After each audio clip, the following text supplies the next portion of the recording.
Welcome مائی YouTube channel. السلام علیکم دوستو۔ سوال میں 1 سال سے دعائیں کر رہا ہوں شادی کے لیے، نیک سیرت، نیک صورت، پاک دامن، با وفا بیوی کے لیے، لیکن اس کا کوئی اثر دکھائی نہیں دیتا۔ رشتے آتے ہیں لیکن کوئی بات نہیں بنتی۔ جواب: کسی بھی مسئلے کے حل کے لیے شریعت مطہرہ نے نماز اور دعا کی طرف رجوع کرنے کا حکم دیا ہے۔ اس لیے انسان کو جب بھی کوئی مسئلہ درپیش ہو تو اس کے لیے 2 رکعت صلاۃ الحاجت پڑھ کر اللہ سے دعا کرنی چاہیے۔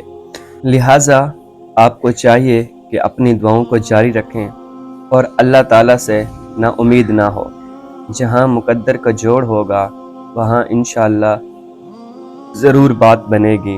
باقی شادی کے لیے اس آیات کا ذکر کریں۔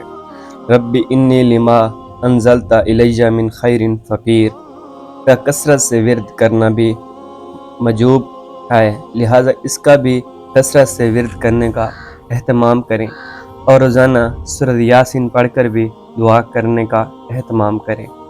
قرآن کریم میں ایک اور آیات بھی ہے، یا ایھا الذین آمنوا استعینوا بالصبر والصلاۃ ان اللہ مع الصابرین، اور اس کا بھی ذکر کریں اور صبر کریں اور اللہ سے دعا کریں، انشاءاللہ آپ کا مسئلہ حل ہو جائے گا۔ السلام، ویڈیو اچھی لگے تو لائک اور شیئر ضرور کرنا۔ ملتے ہیں ایک نئی ویڈیو کے ساتھ، تب تک کے لیے اللہ حافظ۔